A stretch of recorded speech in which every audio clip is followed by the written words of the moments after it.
I am very excited for the Oppenheimer movie. It's interesting because like Nolan seems like he is a full reptile. Like he is an Anglo's Anglo. All human emotion has been drained from him. Although he does like also though understand like love as this universal bonding thing. But I think he kind of his films have that reptilian feeling because he understands like what Angloism means.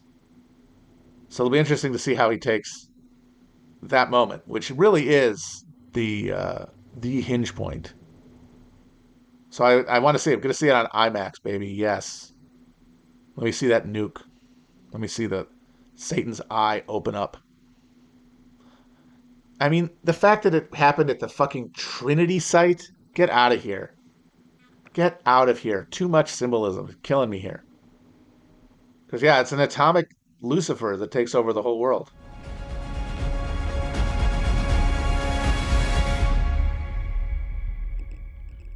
I have not seen Oppenheimer yet. Tomorrow, though. I'm looking forward to it as some sort of emotional catharsis, in my relationship to that event, to my overall emotional engagement with, the second 30 Years War and the death of God. As soon as we split that atom, God as any meaningful concept of God outside of the algorithm of profit and the value form was extinguished. So it'll be interesting to see how a kind of literal minded British, very, very British man handles that subject. I'm not terribly, I don't think I'm not sure it's going to be good, but it'll certainly be interesting one way or the other. Okay, yeah. Did I say something about Oppenheimer? Because I saw it and I thought it was pretty good. I liked it. I liked watching it. I think that it's a little weird how it's balanced because it's very short scenes up until the bomb going off, and then as soon as you get to the dueling conferences, the scenes get longer, or they feel longer anyway. And that is an accurate way to depict someone's life retrospectively. It gets longer as you get closer to the end. It stretches out, like a singularity. And we know our boy Nolan loves his time dilation. So I think the latter half it drags a little bit. Although the latter half does have my favorite scene in the movie, which is Gary Oldman's demonic hick, Harry Truman, You think anyone in Hiroshima or Nagasaki gives a shit who built the bomb? just being fully contemptuous of Oppenheimer's pretensions of moral ambiguity. They care who dropped it. I did. And I think people have said, like, some people have interpreted that scene as, Harry Truman wanting the credit for the bomb. And others are saying, no, he's indicting Oppenheimer's cowardice. And the thing is, it's they're both true. Like there is the horror of the realization of this guy who had convinced himself we have to build the bomb so that people will be properly afraid of it, coming face to face with who people in charge are and how they are not people who give a shit about any of that stuff. In fact, they're people who are turned on by the prospect of mass death and who are going to be morbidly compelled to move closer and closer towards it. That's who accumulates around power. But also, like there is something more virtuous to Truman's maybe psychopathic acceptance of responsibility. I dropped the bomb. He didn't. Fucking crybaby. Because I don't see how anybody could see the movie as being as excusing Oppenheimer's character. It's just deeply, deeply critical of him as a character. He is a cipher and a coward throughout. And that's the kind of person who gets bent to. That's the kind of person whose genius and abilities get bent to the will of a uncaring and impersonal machinery. And like even a guy like Harry Truman, he is a demonic hillbilly, but he is also trapped in gears. And to me, the best part of the movie is that Nolan's limitations as a filmmaker, his literal mindedness, it limits his ability to really try to get across what he is trying to emotionally, which is the reality of the machine world the bomb was a harbinger of. A machine world that was built by a bunch of people with some variety of good intention, but that intention mixed with personal selfish interest, alchemizing into being this alien machine consciousness powered by literally the sun, a god, if you will, a new god on Earth. And the people who built it, none of them were seeking its creation. They were seeking some other horizon. But while their eyes were on that horizon, they were with their hands building something terrible. And Nolan can't really get at what he's trying to come across because, like I said, he is too literal minded.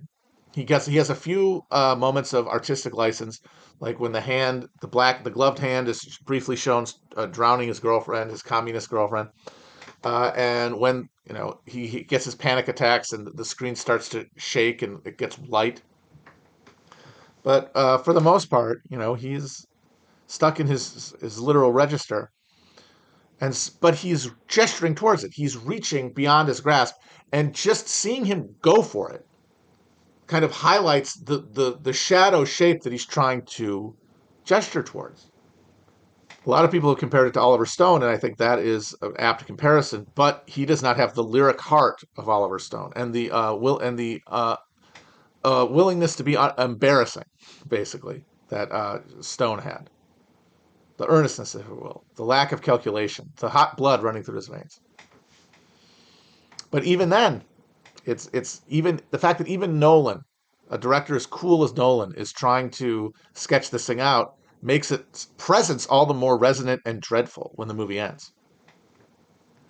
Like, I get the purpose of the Strauss character and the Strauss turn, which is, oh, here's another guy who is motivated by a combination in his mind of best intention and self-interest, destroying Oppenheimer the same way Oppenheimer destroyed all those Japanese people, and he will in turn be destroyed. Like, that is the reason that that's in there. Because you have to show that this is not just one tragedy, that this is the tragedy of modern life, being brought down by your adherence, your unconscious adherence to a machine of destruction. And that destruction includes you.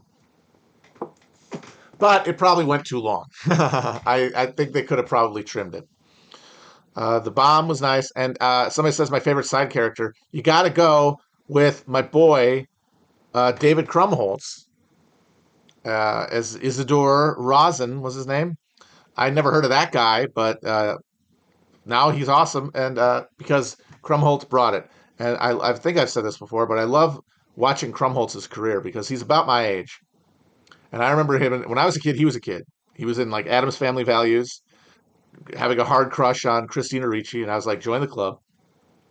And then we aged at the same time. And like when I was into Apatow movies, as a guy of my demographic was basically bound to be, because I'm not a rebel. I'm not outside the system. I am a product of it. I'm a fucking Pringle.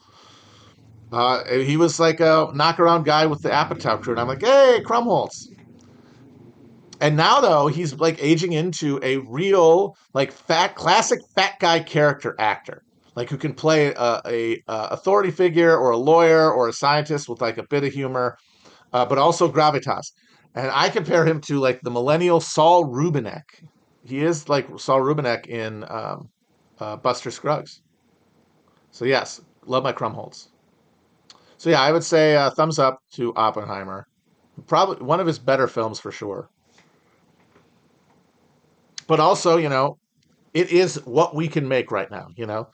And that does mean this sort of middle brow, engagement with the past. Like that's what money can get you nowadays. And it's like, it's one thing when that's one thing of a bunch of stuff you can get, but when it's the best thing you can get, it really does speak to a general decline in cultural production. And when I say that, that is not just me being a grumpy old man. I mean, it is looking at the material, the economic reality of media has changed in fundamental ways. We still have media, and you could argue that it serves the same function it has historically, but the media that I think of when I say media is declining. But I mean, for my own sake, I'm also happy that Oppenheimer's excited because I know anything I would want to create would be about that era as well. Like 20-year period when the being that was birthed by the defeat of Christ at Armageddon, aka the end of World War II. At this point, documenting its existence is sort of a bleak docudrama.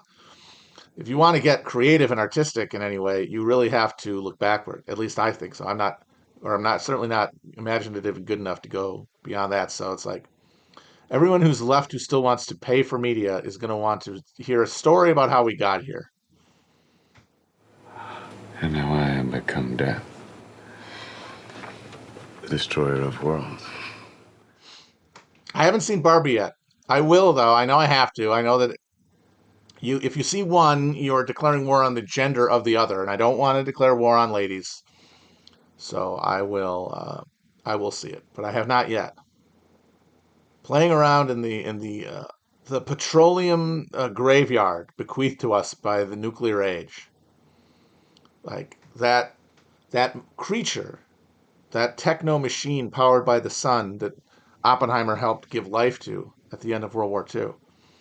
It took the world from us, and what it left us with is a pseudo realm where we get to play with its products, with the things that it shits out as it consumes the world. It chews through the biome and shits things out, and we get to live in a sandbox of its turds. And that's what I'm going to bring to Barbie. Like, okay, we're talking about mid-century toys, which is part of the process of building the consumer heaven that the workers at the core of this new capitalist regime would be incentivized with.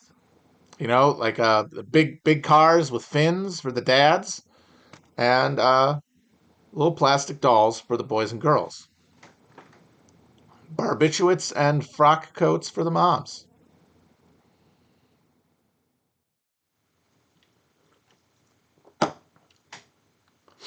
I did see Barbie, and I don't want to be a bro about it, but pretty bad. Not a good film.